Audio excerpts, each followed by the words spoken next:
السلام علیکم ورحمۃ اللہ وبرکاتہ. مراگش وشی صبح من محلقہ بلوچ دلی جولان کی چشمار سجین نوشت کنا امید کنا کہ شمی صوبے بندار چوشیاں چویتا دعا کنا اللہ پاک ہمیشہ ایشی بندار توشیاں چویکا گلشان کا زندگی بازی مزنی الگ ہی جتا جتا فیس کدی غمی کدی خوشییں کدی وشییں کدی سکییں کدی سورییں کدی شپیں کدی روچیں ہر فیس ہے ہر شکل زندگی ہے بعض خوبصورتی شکلی اگر میں غور اس طرح بیچاری تو ہاں سکی روج بعض سکا بولے سکی روج اگر انسان وتی دماغ کنٹرول پہ کا منی خیالہ اچھا ماردے شما گوشے کہ مالے کا کنٹرول ہے کبھی زیادہ کم منا تو منی کیا میڈیٹیشن کورس کنائنا گلوٹی مردمانا کنٹرول ہے کب مامی ابرا کنا پرچہ کہ مارا انی بعض ضرورت تھی اور دومی ابرا مشی کہ اکثر میں گدی مرچہ ماں میں امیون سسٹم خاص کر میں قوت مدافعت جو ہستیاں کم چی کمتر میں آنی انی ماں ہوتی ٹیم ایک مامی اب رہتا تو قوت مدافعت یک انچے طاقت انسان ہے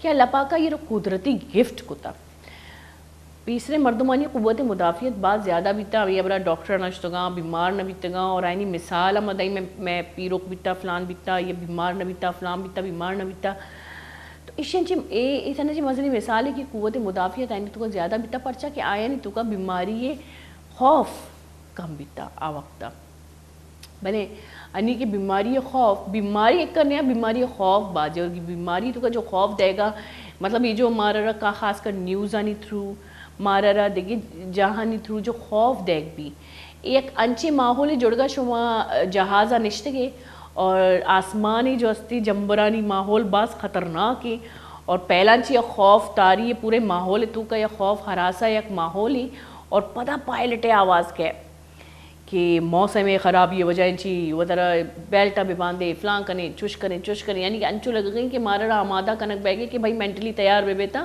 کدی بھی موت کا تو خاص کر میں جو اگر بیچاری میں تو کا خوف تاری کنک زیادہ بھی انسانی تو کا خوف مان کنک زیادہ بھی ابھی اشیے کہ آئی قوت مدافعت مردم گیش بکم اور ہر چیز کے خوف تو کا جب انسان اور گوشی کہ بھائی صبر بکنے اور وتی اندر ہے وتی ول پاور وتی طاقت اندر گیش بکنے تو انسان حیران بھی کہ بھائی کجام طاقت کپا کنگی اللہ پاک کا مارا رہا ایک انچے طاقتی داتا کہ آئی انچی میں بالکل با علم نہیں میں بے علمی ایک طاقت میں اندر طاقتی انسان صرف ہوتی 10% یا 5% دماغ استعمال کا دماغ ایک انچی مشین ہے کہ کمپیوٹر روبوٹ یعنی کہ کوئی بھی چیز جو بنانا بھی ٹیکنیکلی دماغ ایکچولی قدرتی ٹیکنیکل مشین ہے انسان ہے جیسے کہ دماغ اور کمپیوٹر تو کا فرق نہیں اور میں نے کہا کمپیوٹر بعض اوقات جیسے انسانہ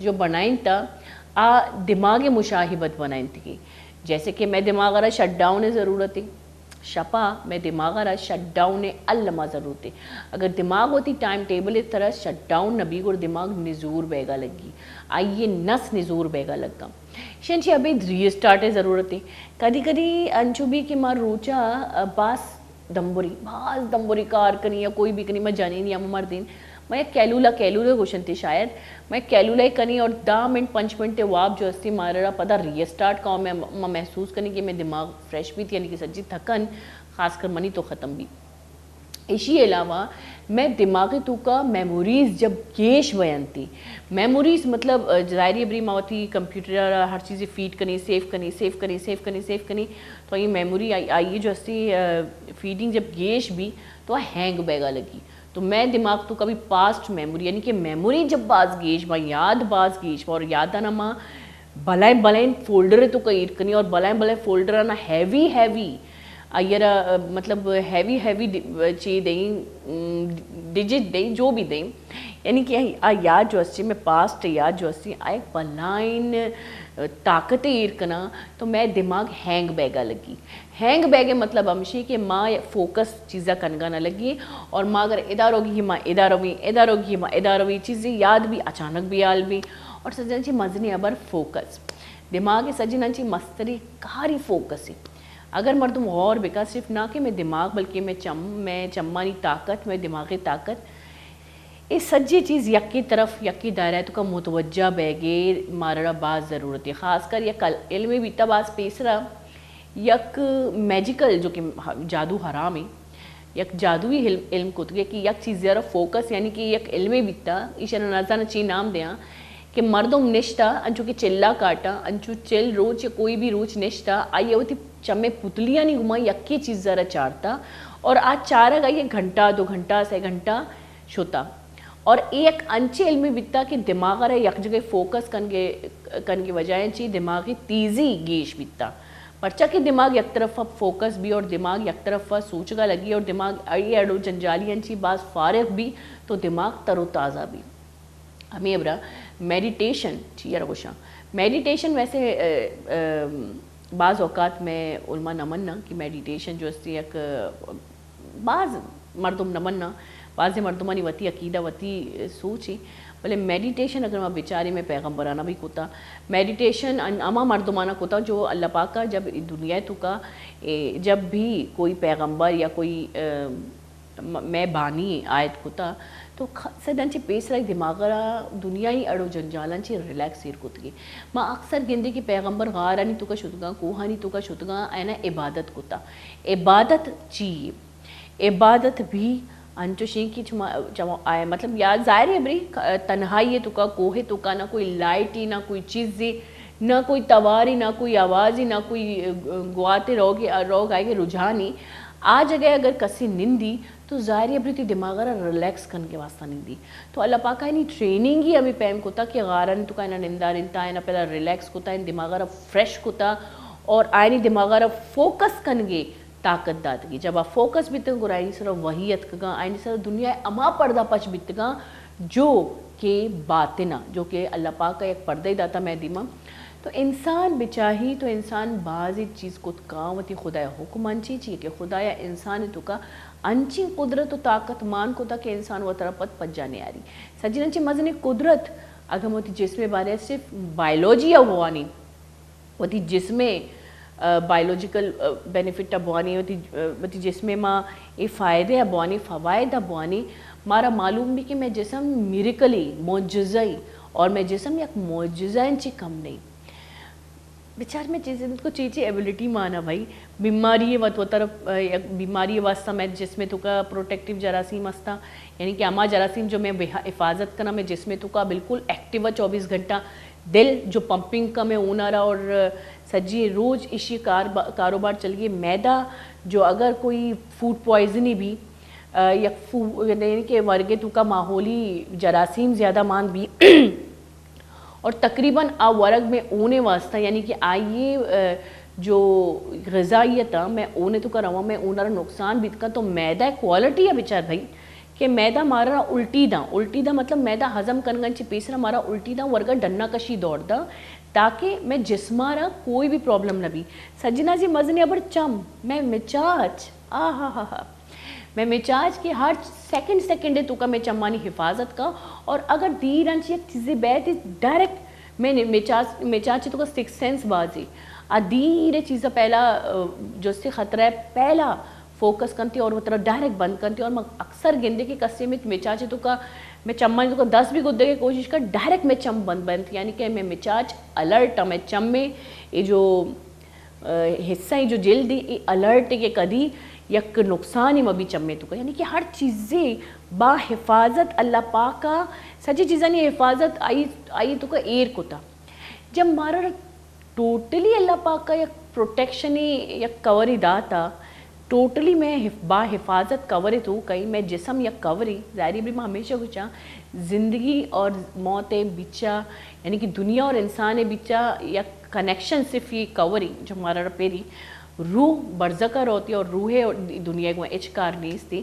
تو یہ جو کوری چکر با حفاظت کوری مارا ملتا اللہ پاک نیم گنچی میں مدانی الگ کوالٹی ہے جو میں جسم واسطہ ضروری ہیں میں چمانی میں دپے الگ کوالٹی ہے میں للکے الگ کوالٹی ہے میں پونزے الگ کوالٹی ہے میں جس میں تو کہ ہر آزائے الگ کاروبار اور کوالٹیز تو بیدی کہ جب مارا اللہ پاک کا ایک با حفاظت دنیا تو کا راد آتا تو ماں بھی وتی جندارہ یہ موت ہے یہ بیماریاں نہیں پیرالائز بیگے خوفانچی آزاد بکنے اور وتی امیون سسٹم یعنی کہ قوت مدافعت گیش بکنے زندگی بگازے نہیں بولی چارو کدے زیری کسانی بریک کی بتا ساڑی بھی میں گوں میں بیتا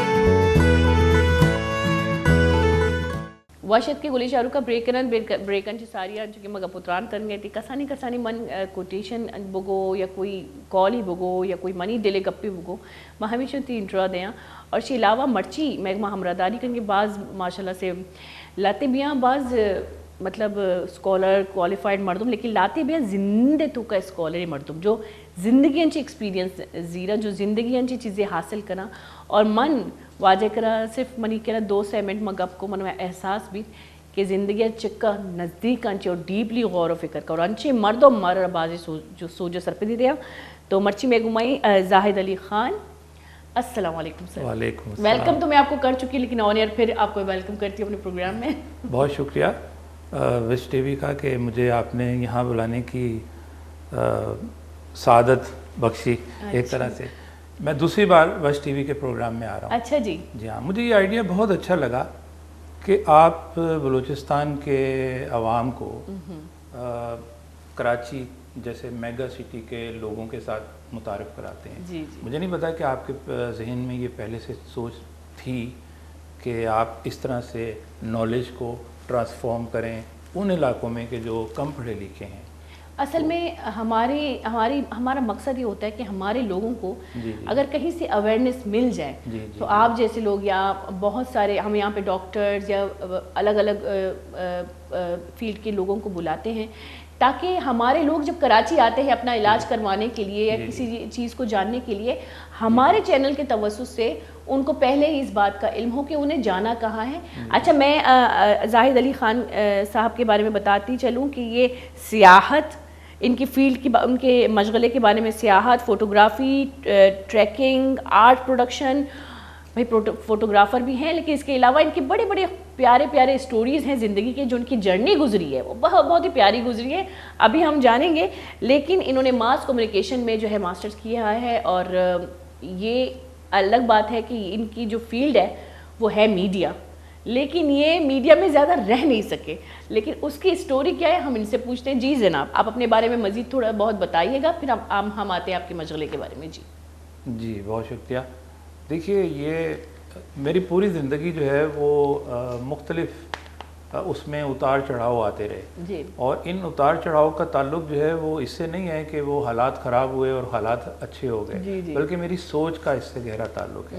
میں جس چیز کو سمجھتا تھا کہ یہ میرے لیے اچھی ہے اور اس میں یہ مجھے کرنا چاہیے اور اس میں مجھے مزہ آئے گا تو میں وہ کرتا تھا. اچھا. اور جب مجھے احساس ہوتا تھا کہ اب یہ اس پہ ہو گیا سب کچھ بور ہو گئے تھوڑے سے ہو گئے تو پھر اگلی سٹیج اور اگلا سٹیپ اور اس طرح سے میں آگے بڑھتا رہا.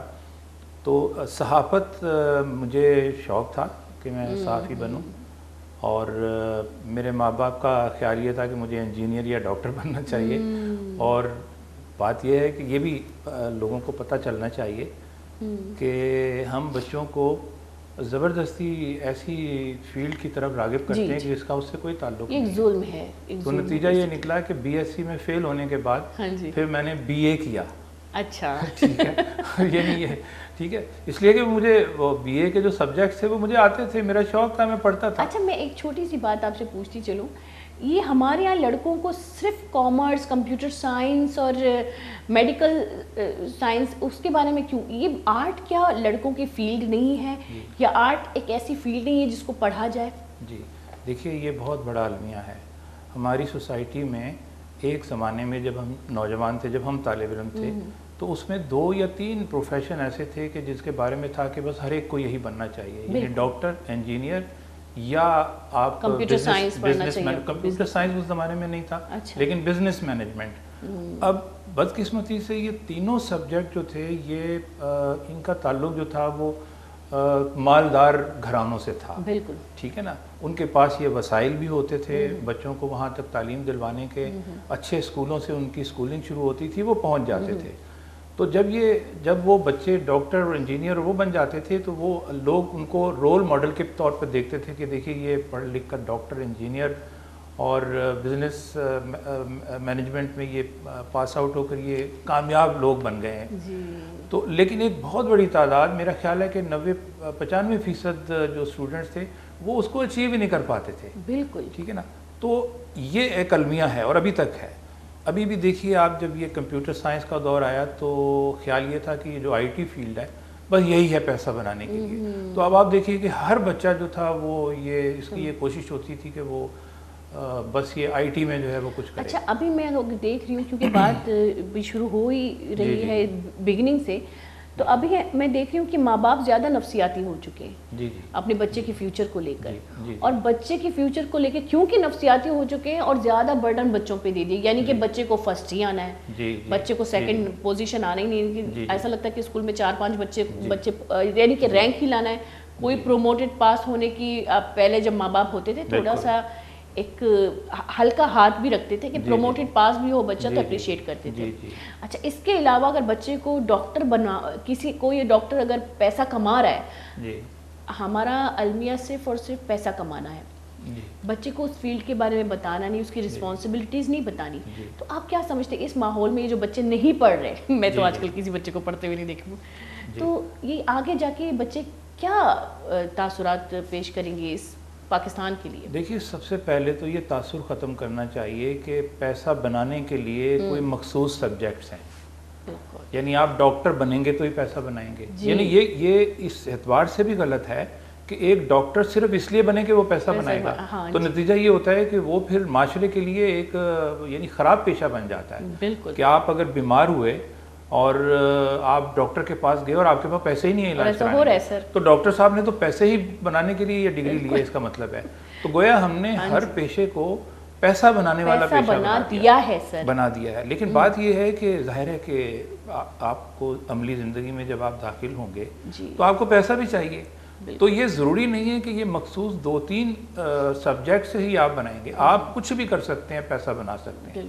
یعنی بات یہ ہے کہ اگر آپ مثال کے طور پر آپ کو شوق ہے فوٹوگرافی کا، تو آپ اس کے ذریعے بھی پیسہ بنا سکتے ہیں. میں آج کل دیکھ رہا ہوں کہ بہت سارے نوجوان جو ہے وہ شادی بیاہ کی کوریج کرتے ہیں اور لاکھوں روپیہ کما رہے ہیں. اور آج کل تو پیسہ کمانا آسان ہو گیا، آپ کا سوشل میڈیا بالکل بھرپور آپ کو سپورٹ کرتا ہے، بالکل وسائل دے رہا ہے اس چیز کا. جی دیکھیے اگر ہم بلوچستان کے پرسپیکٹو میں دیکھیں، مثال کے طور پر میرے یعنی آڈینس جو ہے وہ بلوچ ہیں، اور وہ بچے جو بہت ہی ریموٹ ایریاز میں رہتے ہیں، تو ان کو یہ گائیڈ کیا جانا چاہیے کہ بلوچستان میں وسائل کیا ہیں، یعنی کن کن فیلڈز کے اندر وہ کیا کیا کر سکتے ہیں. وہاں ڈاکٹر اور انجینئر کی ضرورت نہیں ہے، وہاں یہ جو مائنز ہیں ان کے ایکسپرٹس کی ضرورت ہے، وہ معدنیات کو تلاش کرنے والوں کی ضرورت ہے، ان کی نالج ان کو ہونی چاہیے.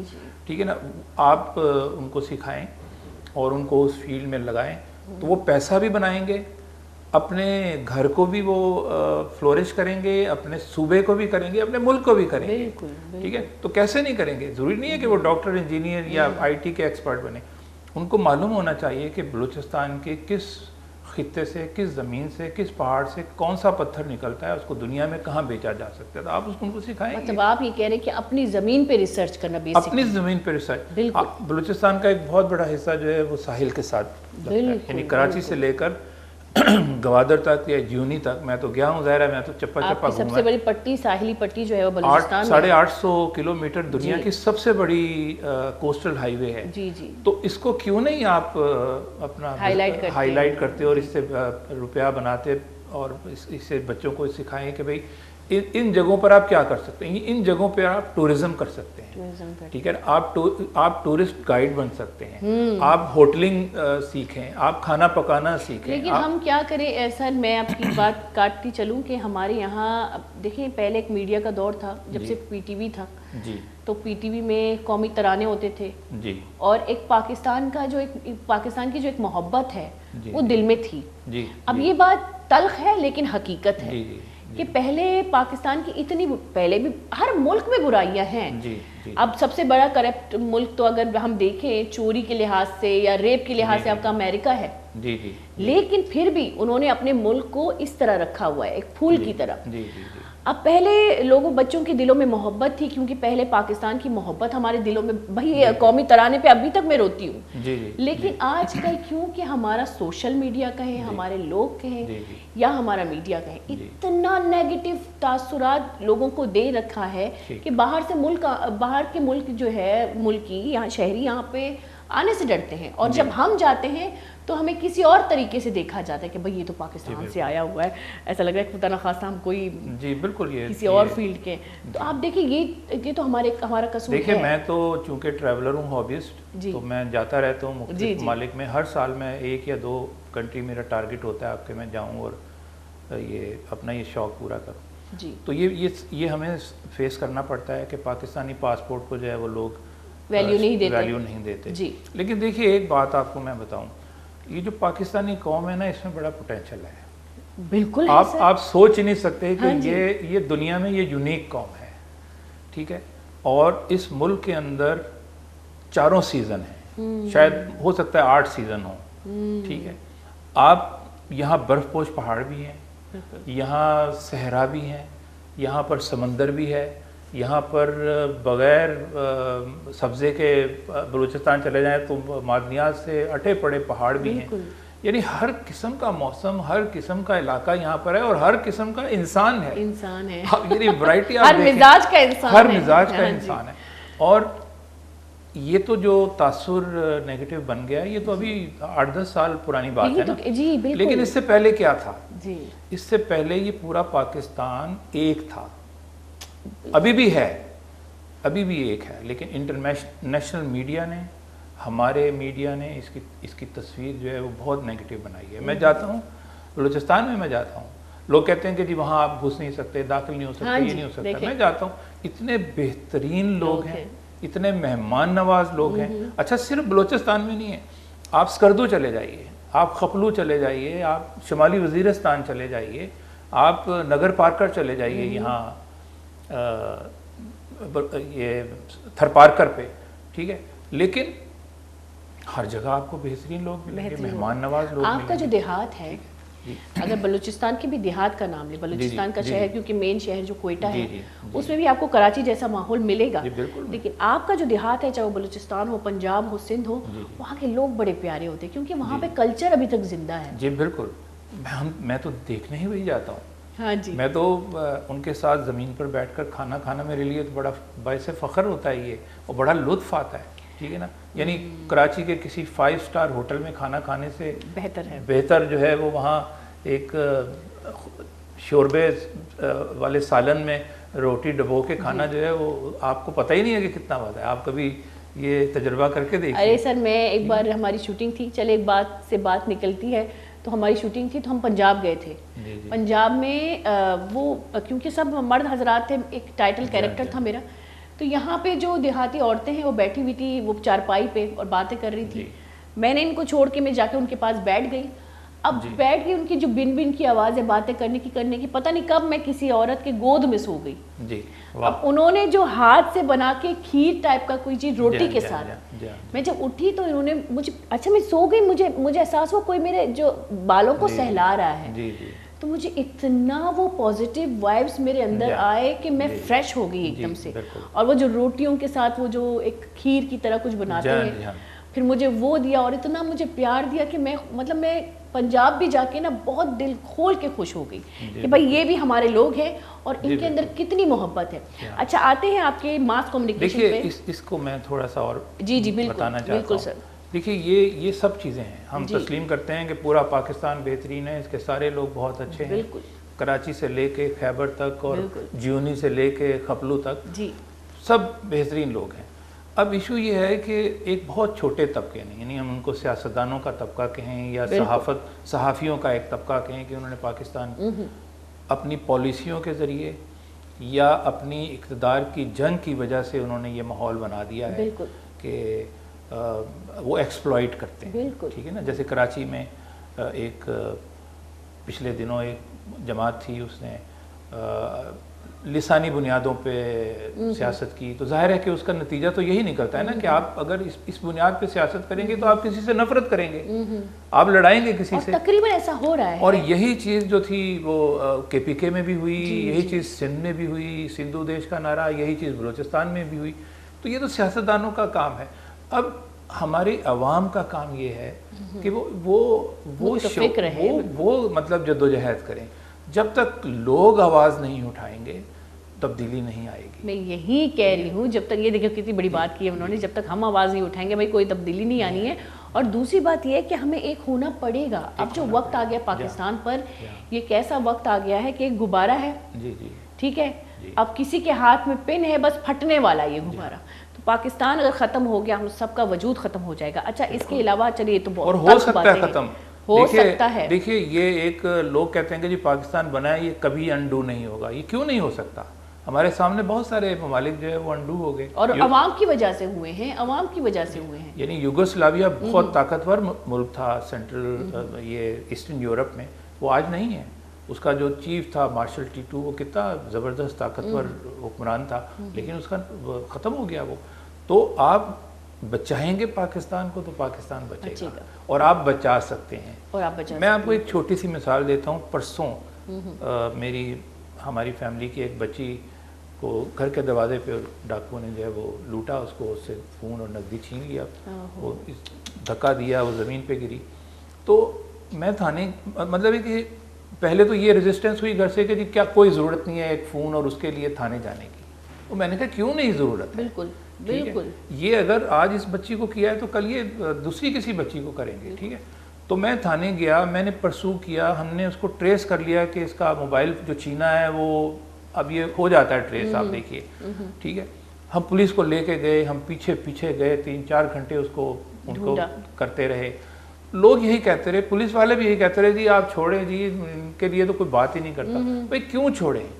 تو یہ لوگوں کا کام ہے, پبلک کی ذمہ داری ہے کہ وہ اپنے گھر کو بچائیں, اپنے محلوں کو بچائیں, اپنے صوبوں کو بچائیں, اپنے ملک کو بچائیں.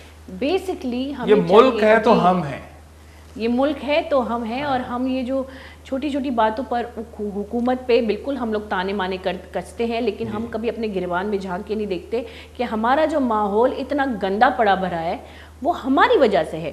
اور اگر ہم بدلیں گے تو پاکستان بدلے گا. حکومت کی بدلنے کی ضرورت نہیں ہے, ہمیں بدلنے کی ضرورت ہے.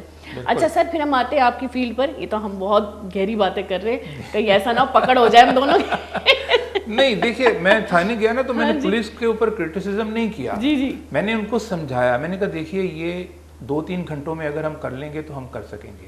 تو جو ڈیوٹی پولیس آفیسر تھا اس نے میری بات کو سمجھا اور اس نے کہا جی بالکل ٹھیک ہے, آپ جیسے کہتے ہیں دنیا میں آپ سمجھائیں گے نا, آپ لڑے نہیں, آپ سمجھائیں. آپ کی ایک چھوٹی سی بات میں کہتی ہوں کہ دنیا بھر میں جو آج کے اب بہت بہترین ممالک ہیں, جو انٹرنیشنلی ان کا نام ہے, ترقی یافتہ ممالک ہیں, وہاں پہ لوگوں کو آزادی ہے قانون حکومتی اداروں پہ تنقید کرنے کی اور ایکشن لینے کی, خاص کر قانون پہ.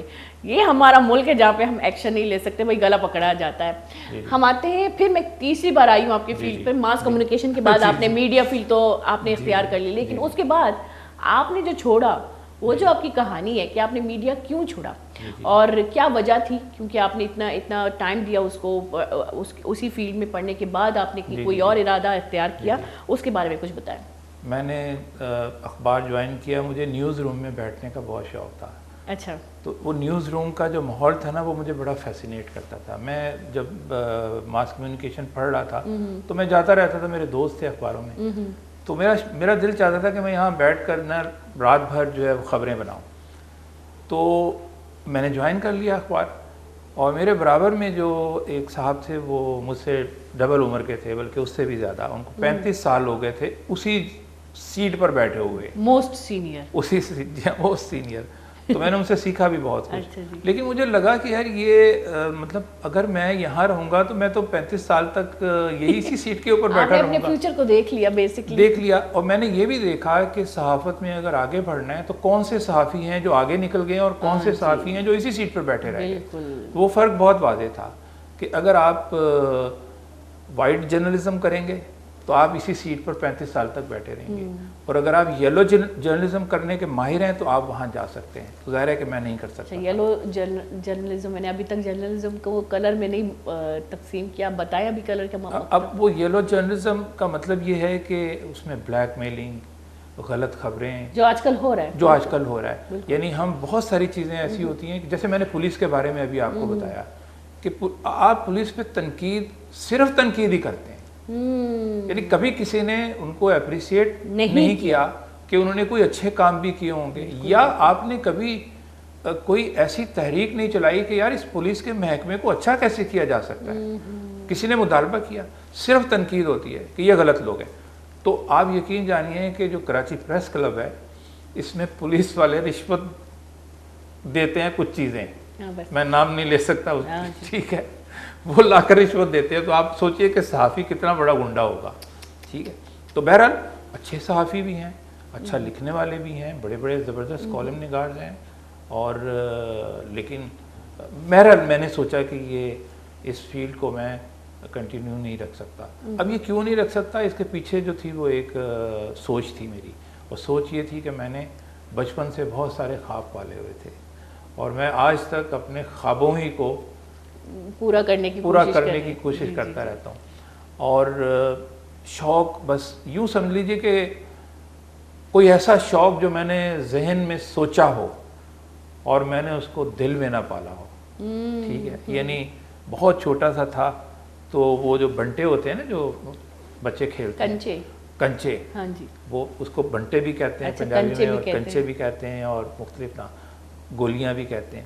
تو میں نے وہ جمع کرنے شروع کیے. یعنی کھیلنا تو کھیلتے تو تھے ہی, لیکن میں جمع کرتا تھا. وہ جمع اس طرح کرتا تھا کہ اب یہ اس کلر کی جو ایک کنچا جو ہے وہ یہ آ گیا, اب یہ اس ڈیزائن کا آ گیا, ٹرانسپیرنٹ ہوتا ہے, بڑا پرکشش ہوتا ہے, ڈیفرنٹ طرح کی. یعنی وہ مطلب ہے کہ ایک کلیکشن تھی میرے پاس کہ یہ بہت چھوٹا تھا, میں میرا خیال ہے دوسری تیسری جماعت میں ہوں گا. اچھا, اس زمانے میں بھی آپ کو پتا تھا کہ یہ ڈیفرنٹ ہے, یہ یعنی اس کو جمع کرنا چاہیے. اور پھر جب میں چوتھی پانچویں میں گیا تو سگریٹ کے پیکٹ جو تھے وہ اس زمانے میں بہت زیادہ ہوتے تھے. آج کل تو 2-4 برانڈز ہی ہیں. وہ بگلا ہوتا تھا, لالٹین ہوتا تھا, اور کریونے ہوتا تھا, پتہ نہیں کتنے, یعنی بہت. میں نے وہ جمع کرنے شروع کیے, اور ان کو جمع کرنے کے لیے میں اپنے جو شہر کا جو ریلوے اسٹیشن تھا, یعنی یہ میں نے خود ایکسپلور کیا تھا کہ یہ ڈبیاں کہاں مل سکتی ہیں. اچھا. تو میں ریلوے اسٹیشن پہ جب وہ گاڑی چلتی ہے تو لوگ جو مسافر ہوتے ہیں وہ خالی ڈبیا جو ہے وہ پھینکتے ہیں باہر. تو میں ریلوے ٹریک پہ 2-3 کلومیٹر تک پیدل جاتا تھا, چھوٹا سا بچہ. شوق تھا یہ میرا شوق تھا بچپن میں, ایسا شوق. تو میں نے وہ سگریٹ کے پیکٹس جو تھے وہ جمع کرتا تھا, اور مطلب ہے کہ محلے میں یا میرے شہر کے اندر جو ہے نا سب سے بڑا ذخیرہ تھا میرے پاس سگریٹ کے پیکٹس کا. مار بھی پڑی مجھے گھر پہ اس سے. ظاہر ہے کہ میرے بڑے بھائی جو تھے وہ یہ کہتے تھے یار یہ کس چکر میں پڑ گیا, یہ مطلب وہ تو دور سے دیکھتے تھے کہ بچہ جو ہے کچرا ڈھونڈ رہا ہے. تو سگریٹ صاف ستھری پیکٹ ہوتا تھا, لیکن وہ کیا. اس سٹوری کو کنٹینیو کریں گے, کلیکشن میں نے شروع کی. قطع کلامی معاف, یہاں پہ کنٹینیو کریں گے, لیکن چھوٹا سا وقت ہے, بریک بھی ضروری ہے, تو آپ کیا اجازت دیتے ہیں؟ جی بالکل. جی بھائی اجازت مل گئی, آپ کیپٹن ہیں اس وقت. جی گولی چاروں کا زیری کسانی بریک کی پتہ ساڑی بھی میں گھوم بیتا.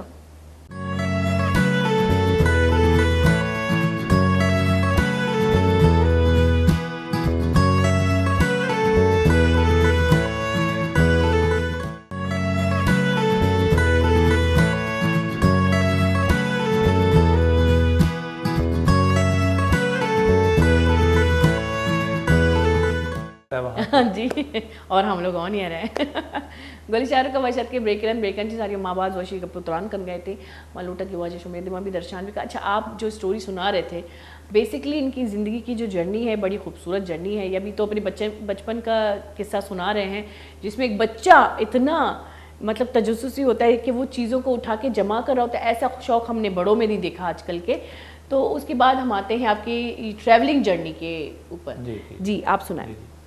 اچھا, یہ جو ٹریولنگ تھی نا, یہ اس کے 2 محرکات تھے.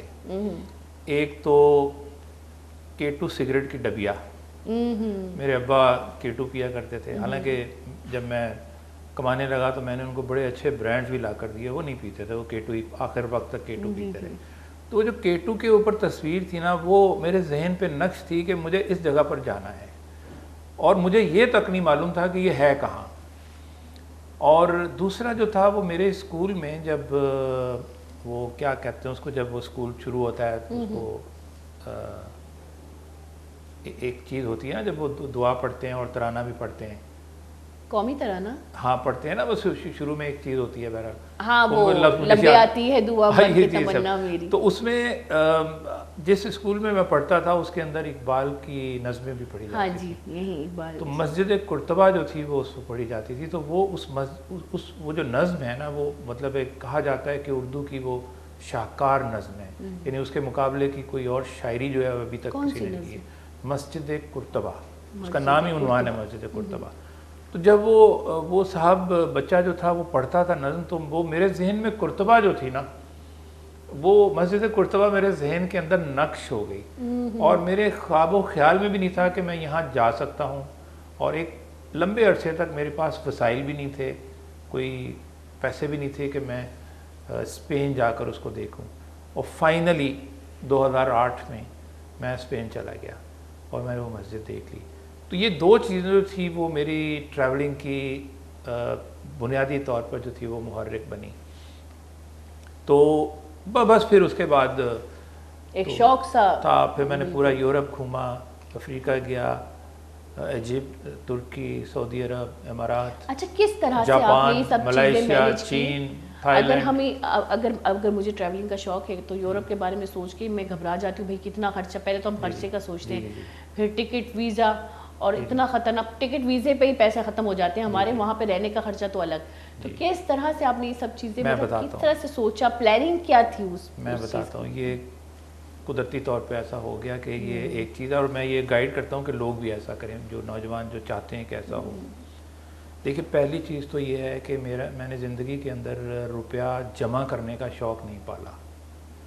ٹھیک ہے، میری فیملی میں مجھے میرے بہن بھائی یہ کہتے تھے کہ بھئی تم کم از کم اپنا گھر بنا لو. تو میں ان سے یہی کہتا تھا کہ بھئی اس میں 2-2.5 کروڑ روپے کم ہے، تو آپ دے دیں تو میں بنا لیتا ہوں. ٹھیک ہے. تو اب بات یہ ہے کہ جتنے پیسے آپ کے پاس ہیں آپ اس میں کیا کر سکتے ہیں؟ آپ کی زندگی تو مختصر ہے. ٹھیک ہے، آپ کے پاس کوئی 2-2.5 ہزار سال تو ہے نہیں کہ آپ اس میں یہ پلاننگ کر لیں کہ جب آپ پیسے جمع کریں گے تو یہ ہوگا. تو اس لیے میں نے ہمیشہ یہ سوچا کہ جو کچھ میرے پاس ہے اس میں کیا ہو سکتا ہے. تو ہوا یہ کہ میرے بہن بھائی جو باہر چلے گئے ہیں، میری بہنیں تو یا میرے دوسرے عزیز رشتہ دار، جب وہ آتے تھے پاکستان نا، تو وہ پیسے چینج کرواتے تھے کہ یار یہ $100 لے لو اور یہ کروا دو. تو میں نے یہ کرنا شروع کیا کہ وہ $100 میں رکھ لیتا تھا اور اپنے پاس سے ان کو پیسے دے دیتا تھا. تو میرے پاس $2-2.5-3 ہزار ڈالر جمع ہو گئے، کچھ پاؤنڈ جمع ہو گئے، کچھ کینیڈین ڈالر جمع ہو گئے، کچھ یورو جمع ہو گئے.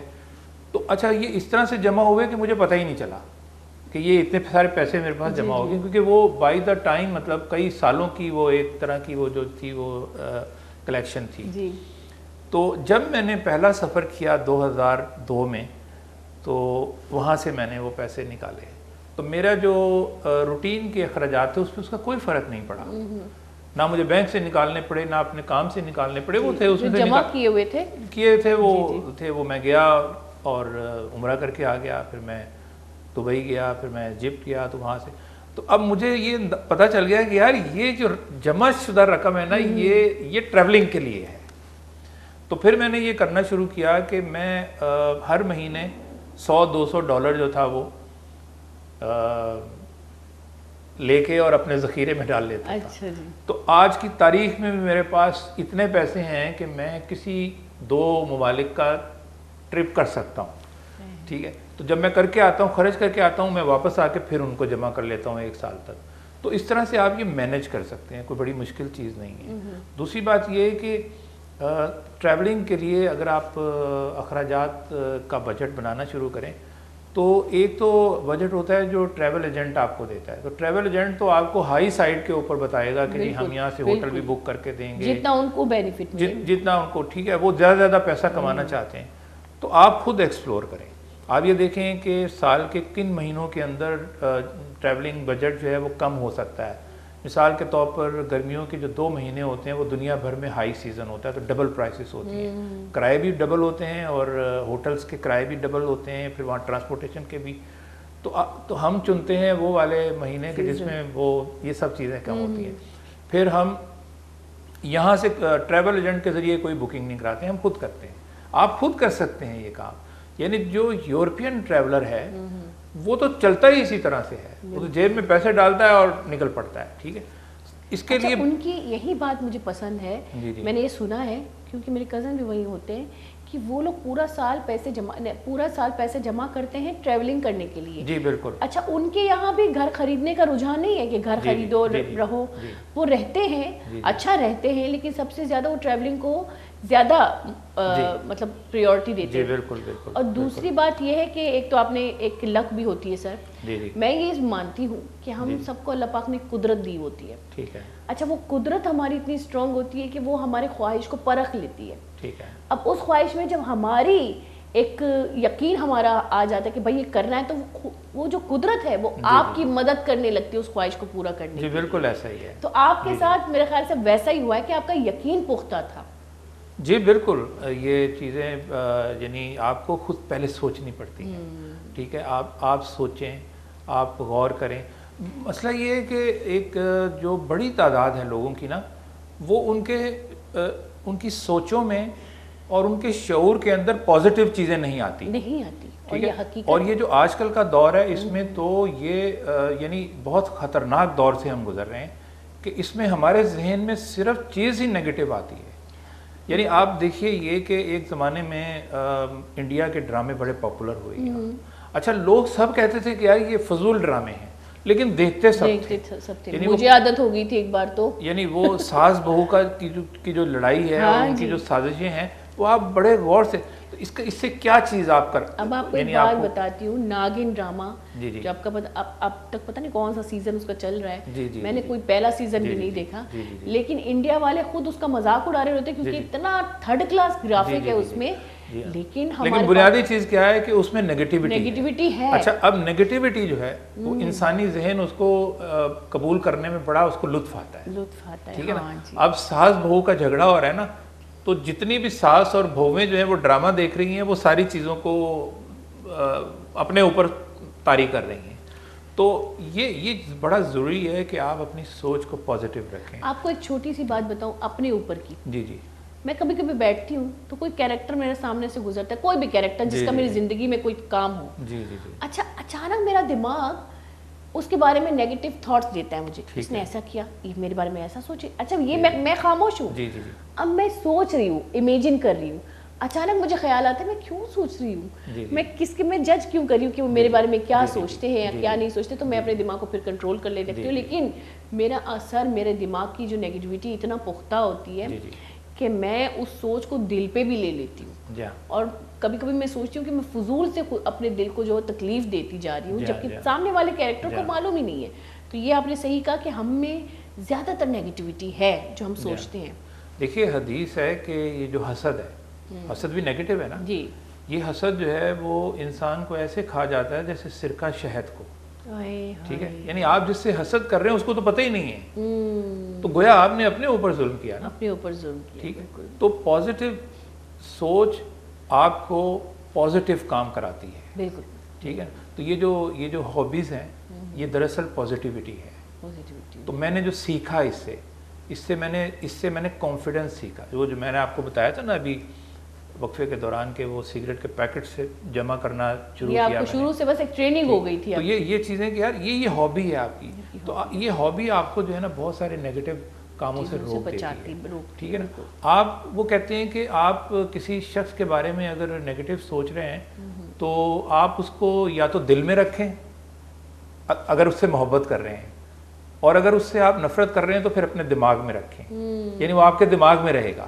تو دماغ میں رہنے کا کیا مطلب ہے کہ آپ اپسیٹ رہیں گے, اور دل میں رہنے کا مطلب ہے کہ آپ خوش ہوں گے. میں تو کہتی ہوں سب سے بہترین طریقہ یہ ہے کہ جس سے نفرت ہو, جس کے بارے میں دل میں خلل ہو, آپ اس کے لیے دعا کریں. اچھا جب آپ اس کے لیے دعا کریں گے جو پازیٹیو وائبس ہیں وہ آپ میں زیادہ منتقل ہو جائے گی. کہ آپ ایک اپنے دشمن جس کو آپ دماغی طور پہ دشمن بنا چکے ہو, آپ اس کے لیے دعا کر رہے ہیں. تو یہ ایک اپنے نفس سے لڑنا ہے. اچھا ٹریولنگ میں کون سی جگہ آپ کو زیادہ پسند آتی ہے؟ جیسے کہ ہم بریک سے پہلے بات کر رہے تھے, یہ بریک کے بعد اگر آپ ہمیں بتائیں کہ کون سی جگہ زیادہ پسند آتی ہے اور کیوں پسند آتی ہے. دیکھیے عام لوگ جو جاتے ہیں سیر سپاٹا کرنے وہ جاتے ہیں ٹورسٹ پلیسز کے اوپر. یعنی آپ یہاں سے مری جائیں گے تو آپ مال روڈ جائیں گے, تو میں اگر مری جاؤں گا تو میں مال روڈ نہیں جاؤں گا. میں نیچے اس کی جو اترائیوں میں جاؤں گا, اس کی دوسری جگہوں کو ایکسپلور کروں گا کہ جہاں عام لوگ نہیں جاتے. تو یہ فرق ہے. تو اس طرح سے مجھے میرا جو فیوریٹ سبجیکٹ ہے وہ ہسٹری ہے. اور یہ بہت بہترین تاریخ. مجھے مطلب میرا دل چاہتا ہے کہ میں دنیا کی ساری تاریخ کو اپنی آنکھوں سے جا کر دیکھوں. تو یہی چیز مجھے مسجد قرطبہ لے کر گئی. 1200 سال پرانی مسجد ہے وہ. آپ سوچیں کہ کیا شاندار مطلب ہے کہ اس مسجد ہے, اور اس کو میں نے دیکھا, بڑا لطف آیا. اسی طرح سے میں نے مصر کے اہرام دیکھے جا کر, پھر ترکی استنبول 2500-3000 ہزار سال پرانی اس کی ہسٹری ہے.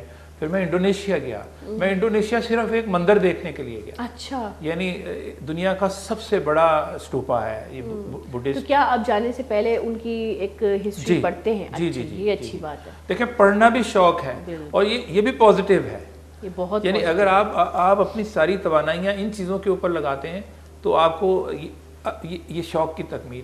اچھا دیکھیے, اس کے ساتھ ایک اور چیز بھی ہوتی ہے کہ جب آپ سفر کرتے ہیں نا تو آپ سیکھتے ہیں. یعنی سفر کے بارے میں کہا گیا ہے کہ سفر وسیلہ ظفر. سفر وسیلہ ظفر, ٹھیک ہے. یعنی آپ لوگوں کو دیکھیں گے, آپ کلچر کو دیکھیں گے, آپ ان کے کاروبار کو دیکھیں گے, آپ ان کے رہن سہن کو دیکھیں گے, تو آپ کے ذہن میں آئیڈیاز کا ایک طوفان برپا ہو جائے گا. تو میں نے یہی کیا. میں باہر چیزیں دیکھ کر آیا, پھر میں نے یہاں ان چیزوں کو اڈاپٹ کرنے کی کوشش کی اپنے بزنس میں. میں نے بزنس میں بہت سارے تجربے کیے.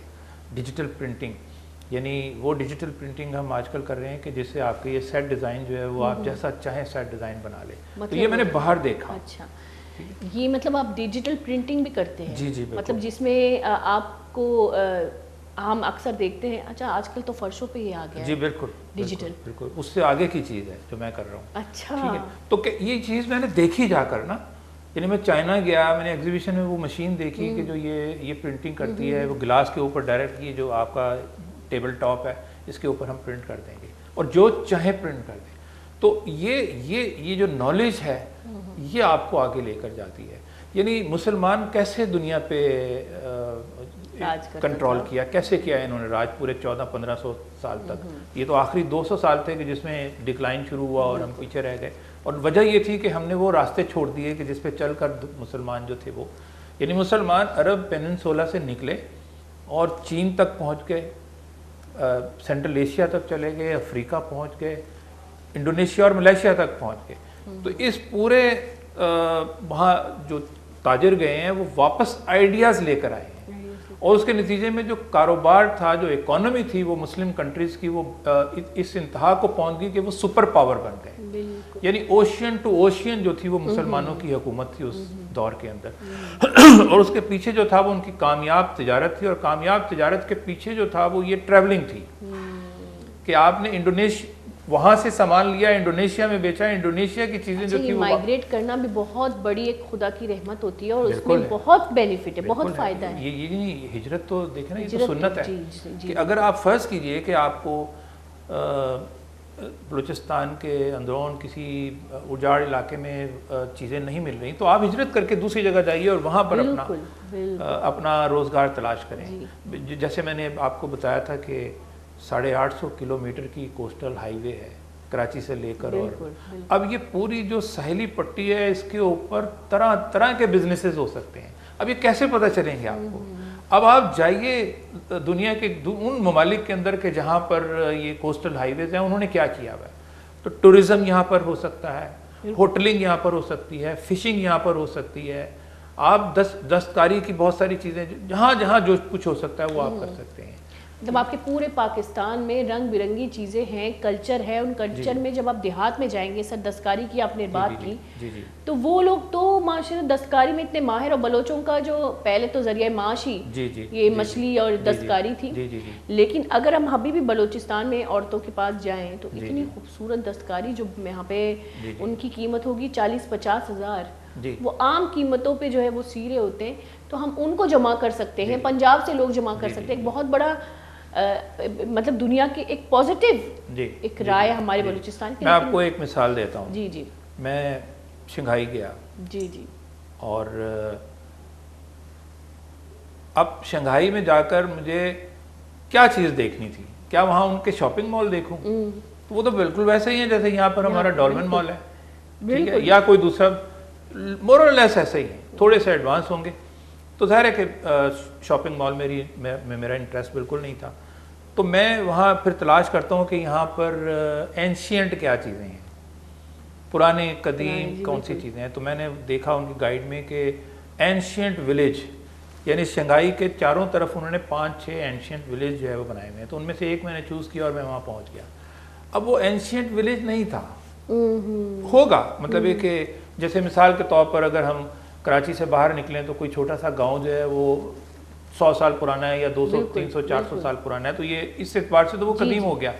لیکن وہ ایک ایسا عام سا ویران سا جگہ ہوگی جو ہمارے کراچی کے باہر ہے. لیکن انہوں نے کیا کیا، انہوں نے اس اینشینٹ ولیج کو ایک ٹورسٹ ولیج بنا دیا. چونکہ اینشینٹ اس کے نام کے ساتھ تھا تو میں وہاں گیا. مطلب وہاں پہ ماحول اسی طرح کا تھا، یعنی وہ صبح 9 بجے سے لے کے شام 6 بجے تک ایک پورا شاپنگ ایریا ہوتا ہے، ٹورسٹ پلیس ہوتی ہے. شام 6 بجے وہ بند ہو جائے تو وہی پورا کا پورا علاقہ رہائشی بن جاتا ہے. یعنی جو ان کے گھر ہیں وہی ان کی دکانیں ہیں. اب وہاں پر میں نے دیکھا کہ بلا مبالغہ سینکڑوں نہیں ہزاروں ٹورسٹ تھے، ہزاروں، جن میں گورے اور چپٹے اور پتہ نہیں کہاں کہاں کے دنیا کے، وہ اس ولیج کے اندر. اب اس میں آپ گھومتے جائیے اور ہر گھر کے اندر کوئی الگ چیز بنانے والا جو ہے وہ کوئی خاتون لے کے بیٹھی ہوئی ہے، کوئی بچہ لے کے بیٹھا ہے، کوئی بڑا لے کے بیٹھا ہوا ہے، کوئی اون کے موزے بنا رہا ہے، کوئی کچھ کر رہا ہے، کوئی پینٹنگ کر رہا ہے، کوئی فریم بنا رہا ہے، کوئی کچھ کر رہا ہے. اب آپ یہ دیکھیے کہ انہوں نے اس کے ذریعے سے کیا کیا. انہوں نے اس کے ذریعے سے اس پورے گاؤں کو جو ہے گاؤں کو اکنامیکلی کتنا اسٹرانگ کر دیا. ٹھیک ہے نا. اب گورے وہاں سے چیزیں خرید رہے ہیں، ٹھیک ہے، اور ڈالرز لے کر آ رہے ہیں. ٹھیک ہے.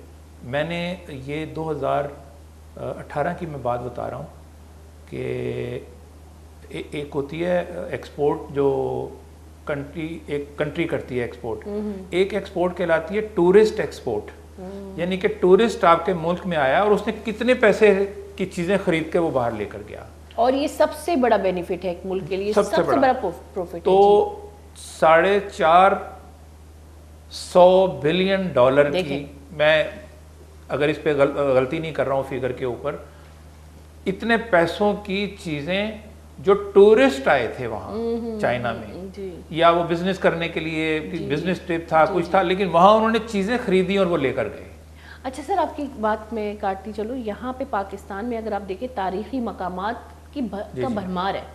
آپ بلوچستان میں دڑاور قلعہ دیکھیں، نہیں پنجاب میں دڑاور قلعہ ہو گیا، بلوچستان میں مہر گڑھ ہو گیا، سندھ میں آپ کا یہ مکلی ہے، دوسری چیزیں ہیں، بہت سی چیزیں ہیں. بلوچستان میں نانی مندر ہے جہاں پہ یہ بھی ایک تاریخ ہے. میں بھی لیٹ کر اس کے اندر سے جی نانی مندر کے بارے میں مشہور ہے کہ یہ پہلے ایرانی جو ہے ایک نانی ہوا کرتی تھی، ایک عورت ہوا کرتی تھی جس کا نام نانیا ہوتا تھا، تو اسی کو مانتے تھے. پھر ہندو وہ نے کہا کہ یہ تو ہماری تاریخی ایک ماں ہے ہماری، تو وہ پوجنے لگے جب مسلمان تھوڑے پیچھے ہٹ گئے، لیکن مانتے ہیں دل سے. تو آپ کے پاکستان میں تاریخی مقامات اتنے زیادہ ہیں، لیکن کیوں کہ آپ نے کہا کیا کہ وہاں پہ تاریخی مقامات کو ایک ان کو فائدہ دینا تاکہ وہ اپنا کام نہ چھوڑے، اپنا تاریخی کام نہ چھوڑے، یعنی کہ اپنے ہی کام میں آج تک وہ فائدہ اٹھا رہے ہیں. اور اس پہ کیا ہو رہا ہے کہ وہ ٹریولر جو ہے وہ آپ کے وہ ان کو ایک پرکشش ماحول مل گیا ہے، ان کو تاریخ ملی. لیکن پاکستان میں یہ رجحان نہیں ہے. گورے آ کے ہماری چیزیں تاریخی لے کے اپنی میوزیم میں رکھ جاتے ہیں. اب ہم ان کی وہ ہم شکل چیزیں بنا کے اپنے میوزیم میں رکھتے ہیں، لیکن ہم نے حکومتی طور پہ بھی اپنی تاریخ کو زندہ رکھنے کی تو کوئی کوشش نہیں. بالکل ایسا ہی ہے جی. بالکل. دیکھیے موہنجو دڑو اتنی مطلب ہے کہ 5,500 سال پرانی سویلائزیشن ہے، اور ہم ٹورسٹ وہاں نہیں لا سکے. آتے سے وہاں پر ٹورسٹ، ایک زمانہ تھا کہ وہاں پر تو یہ کھنڈر سے بھی کھنڈر بن چکا ہے موہنجو دڑو، جس میں کوئی سہولیات، لیکن ہم نے اس کو ٹورسٹ پلیس نہیں بنایا. اب آپ دیکھیے کہ اگر اس کو ٹورسٹ پلیس بنا دیا جاتا تو لاڑکانہ اور اس کے اراؤنڈ کے ایک بہت بڑی آبادی جو تھی وہ اس کی ایک ٹورسٹ اکانومی ڈیولپ ہو جاتی، بہت بڑی. ٹھیک ہے. اسی طرح سے بلوچستان میں بہت سارے علاقے ایسے ہیں کہ جن کو آپ ٹورسٹ اکانومی بنا سکتے ہیں. لیکن بدقسمتی سے جو حالات جو لوگوں کے درمیان ایک نفرت پیدا کر دی گئی ہے، تو وہ سب سے پہلے حملہ ہی آپ کی اکانومی پہ ہوتا ہے. یعنی آپ پہ نہیں ہوتا. مطلب ہم انفرادی طور پر، میں اردو بولنے والا ہوں، میں نفرت کرتا ہوں بلوچ سے، بلوچ مجھ سے نفرت کرتا ہے. ٹھیک ہے. تو اس کا جو امپیکٹ ہے وہ کس پہ پڑے گا؟ وہ ہماری اکانومی پہ پڑے گا سب سے پہلے، میری روزی روٹی پہ پڑے گا. ٹھیک ہے نا. تو اب بات یہ ہے کہ لوگوں کو یہ سمجھنا چاہیے کہ یہ آپ کو اپنی اکانومی ٹھیک کرنی ہے، اپنے گھر کے حالات ٹھیک کرنے ہیں، آپ کو پیسہ چاہیے، آپ کو سہولیات چاہیے، آپ کو گھومنا بھی ہے، آپ کو اپنے خواب بھی پورے کرنے ہیں، آپ کو شوق بھی پورے کرنے ہیں، اپنے بچوں کو تعلیم بھی دینی ہے، سب کچھ کرنا ہے، بالکل ہر ایک کا رائٹ ہے، لیکن اس کے لیے آپ کو پلیٹ میں رکھ کے کوئی نہیں دے گا. بالکل ایک محنت ضروری ہے، آپ کو محنت کرنی ہے، محنت کرنی. ٹھیک ہے. تو آپ محنت کریں، بھائی چارہ قائم کریں. امن بزنس ہو ہی نہیں سکتا جب تک امن نہ ہو. یہ تو سچ بات ہے. یعنی چائنا نے کہا کہ جی میں سی پیک یہاں پر پاکستان میں کرتا ہوں، تو اس کی پہلی شرط یہ تھی کہ جی پہلے ملک میں جو ہے وہ امن تو قائم کرو، کیونکہ اس کے بغیر تو ہو ہی نہیں سکتا کچھ. ٹھیک ہے. تو پھر ہماری گورنمنٹ نے کچھ امن قائم کرنا شروع کیا ہمارے کراچی میں. اس کے بعد پھر ہوش آیا کہ جناب یہ اس کو ٹھیک کر لیں. لیکن اس وقت تک ہم اپنی اکانومی کو بہت زیادہ ڈیمیج کر چکے ہیں. لیکن ابھی بھی دیکھیے، کبھی اٹس نیور ٹو لیٹ.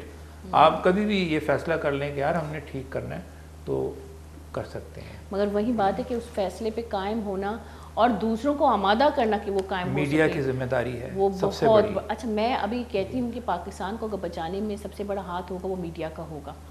اگر میڈیا چاہے تو وہ لوگوں کو ایک متحد کر سکتا ہے، اگر میڈیا چاہے تو. اور اس میں یہ ہے کہ تھوڑی سی محنت، تھوڑی سی لگن اور تھوڑا سا، کیونکہ میڈیا کو ماننے والے لوگ بہت ہیں. دیکھیے ہمارے جو استاد تھے کراچی یونیورسٹی میں، جی نثار زبیری، انہوں نے پہلی کلاس میں ہم سے پوچھا کہ ماس کمیونیکیشن کا مطلب کیا ہے. جی جی ٹھیک ہے. لوگوں نے مختلف طریقے سے وہ بتایا. تو اب یہ جو ماس کمیونیکیشن ہے نا، یہ ابلاغ جو اس کا سیدھا تھا، ٹھیک ہے نا. اب یہ ابلاغ کیا کرتا ہے؟ یہ جو صحافی ہے یہ اوپینین چینج نہیں کرتا. اوپینین چینج کرنے کے لیے ماحول فراہم کرتا. یہ اوپینین، یہ تو حالات تو آپ نے تبدیل کرنے اور میں نے تبدیل کرنے، لیکن صحافی یہ بتائے گا کہ کیسے تبدیل کرنے ہیں. ٹھیک ہے. وہ گائیڈ کرے گا، وہ اوپینین کریٹ کرے گا، وہ خیال پیدا کرے گا. یعنی اگر کوئی خرابی پیدا ہو گئی ہے ہمارے ملک میں تو صحافی اس کی نشاندہی کرے گا. جب وہ نشاندہی کرے گا تو میں اور آپ اس کو تبدیل کریں گے. لیکن اگر وہی صحافی یہ بتا رہا ہو کہ نفرت کرنی ہے تو پھر ہم نفرت کریں گے. آپ آج کل اگر میڈیا کی بات ہو ہی رہی ہے تو ٹاک شو دیکھیں، جی آپ پولیٹیکل شوز دیکھیں. جی مجھے تو لگتا ہی نہیں ہے کہ ان شوز میں کوئی رزلٹ نکل سکتا ہے. چاروں طرف سے لڑائی ہو رہی ہوتی ہے، ایک شور ہو رہا ہوتا ہے، 3 لوگ آپس میں ایک ساتھ بات کر رہے ہوتے ہیں، بلکہ شور کر رہے ہوتے ہیں. ایک لاؤڈ سا ماحول ہوتا ہے جس میں ایک کا بھی لفظ آپ کے دماغ میں لگتا نہیں ہے کہ سامنے والا بندہ کہہ کیا رہا ہے. فیصلہ کن پروگرام ہو رہا ہوتا ہے کہ بھائی فیصلہ کرنا ہے کہ آپ نے مجھے آپ کو نیچا دکھانا ہے تو مجھے آپ کو نیچا دکھانا ہے، جبکہ میرا فرض ہے نیوٹرل ہونا. تو بیلنس نہیں رکھ پاتے. اور اس میں یہ ہوتا ہے کہ لوگ اصل میں پاکستانی لوگ کنفیوز ہیں کہ وہ نفرت کس سے کریں اور فالو کس کو کریں. یعنی ان کو یہ سمجھانے کی اور بتانے کی کوشش کی جا رہی ہے کہ تم نے نفرت کرنی ہے لیکن کس سے کریں یہ بھی تو اب وہ کنفیوز ہے. کبھی میں آپ کے بارے میں کہیں جا کے آپ کا پازیٹیو آپ کے کچھ ویوز مجھے ملتے، کہیں سے نیگیٹو ملتے ہیں، تو میں کنفیوز ہوں ایکچولی کہ میں فالو کس کو کروں. اور سر اس طرح ہمارا بھروسہ بھی مر چکا ہے تھوڑا سا. لیکن یہ ہماری بھی نااہلی ہے کہ ہم آپس میں ایک ساتھ نہیں ہوتے. اور میں ہمیشہ یہ کہتی ہوں کہ پہلے سے ہمارا بٹوارا ہے زبانی طور پہ، قومی طور پہ، ٹرائب اگر کلچرل دیکھیں تب بھی ہم نے ایک چیز کو بٹوارے میں تبدیل کر رکھا ہوا ہے. اب یہ پولیٹیکل جو بٹوارا ہے یہ سب سے بڑا خطرناک بٹوارا ہے جس نے ملک کو دھرم بھرم کر کے رکھا ہوا ہے. اس بٹوارے کو آگے نہیں بڑھنے دینا چاہیے. چھوٹا سا بریک لے لیں جناب. تو لیتے ہیں چھوٹا سا بریک، پھر آتے ہیں.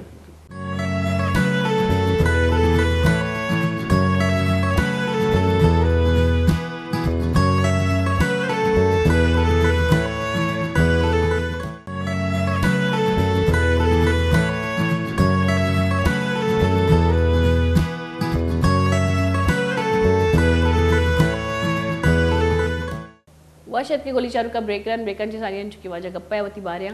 اچھا آپ بتا رہے تھے وہ پلیسز کے بارے میں، ہسٹوریکل پلیسز کے بارے میں. اس کے علاوہ آپ کی جو لائف کی جرنی گزری ہے اس میں وہ کون سے واقعات ہیں جو اب تک آپ کو یاد ہے؟ جو کبھی کبھی کچھ واقعات ہمیں ڈس ہارڈ بھی کر رہے ہوتے ہیں، کبھی کبھی کوئی خوفناک واقعات سامنے آتے ہیں. خوفناک سے کوئی جناتی واقعات نہیں، مجھے جناتی واقعات بہت پسند ہیں، ان سب کو پتہ ہے. لیکن وہ کون سی چیزیں ہیں جو آپ نے پاکستان کو اگر ان ممالک کے ساتھ میچ کیا تو آپ کو ایسا لگا کہ یہاں پہ یہ ہونا چاہیے تھا اور یہ ہونا آسان ہے، تو یہ آپ بتائیں گے اپنی جرنی کے بارے میں؟ جی جی، بڑا مشکل آپ نے سوال کیا ہے یہ. ابھی آپ کو سوال سمجھ میں نہیں آیا، مجھے بھی نہیں آیا ویسے. ٹھیک ہے، لیکن کوئی بات نہیں، میں سمجھنے کی کوشش کرتا ہوں کہ آپ نے کیا پوچھنے کی کوشش. میں نے سب سے پہلا سوال، اچھا بعض اوقات میرے 4 سوال ساتھ میں ہوتے ہیں، سامنے والے کو سمجھ میں نہیں آتا. ایک تو میں نے یہ پوچھا کہ آپ نے جو آپ کی جرنی تھی فوٹوگرافی کے بھی 5واں سوال آ گیا کیونکہ آخری سیگمنٹ بچا ہے تو مختصر بتائیں گے. تو آپ کے ٹریولنگ جرنی میں کیا وہ واقعات تھیں جو اب تک آپ کو یاد ہیں؟ اب وہ واقعات کچھ اچھی واقعات بھی ہو سکتے ہیں، بہت خطرناک بھی ہو سکتے ہیں. جی جی، بہت ساری چیزیں. دیکھیے واقعات تو ایز سچ کوئی آپ کے اس جرنی کے دوران نہیں آتے ہیں، لیکن کچھ چیزیں ایسی ہو جاتی ہیں. جیسے مثال کے طور پر میں جرمنی سے اسپین مجھے جانا تھا، تو میری فلائٹ جو تھی وہ 2 گھنٹے لیٹ ہو گئی. اب 2 گھنٹے لیٹ ہونے کا مطلب یہ تھا کہ مجھے آگے سے کنیکٹڈ ایک ٹرین جرنی کرنا تھا دوسری جگہ پہنچنے کے لیے. جی. جب میں 2 گھنٹے بعد وہاں پہنچا تو اچھا وہاں ایئرپورٹ جو ہے وہ رات کو بند ہو جاتے ہیں. اچھا. میری فلائٹ ہم اترے اور سارے لوگ جو تھے وہ باہر نکلے اور چلے گئے اور ایک ایک کر کے لائٹیں بند ہونی شروع ہو گئیں اور اس کے بعد میں صرف اکیلا ایئرپورٹ پہ کھڑا ہوا تھا اور کچھ بھی نہیں تھا. تو یہاں سے یہ سیکھنے چاہیے کہ اگر اس قسم کی کوئی صورتحال پیدا ہو تو آپ کیا کریں گے.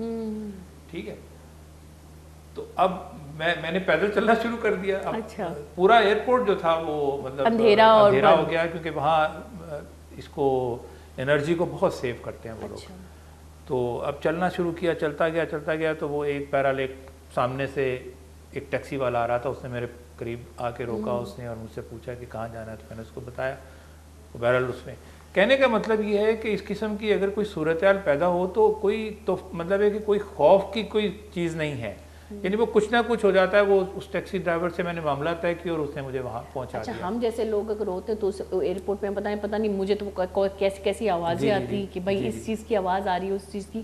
فوٹوگرافی کے بارے میں ذرا بتائیں. خوب اندھیرا تھا. آپ یقین جانیں بس میں نے کہا یار جاؤں کہاں.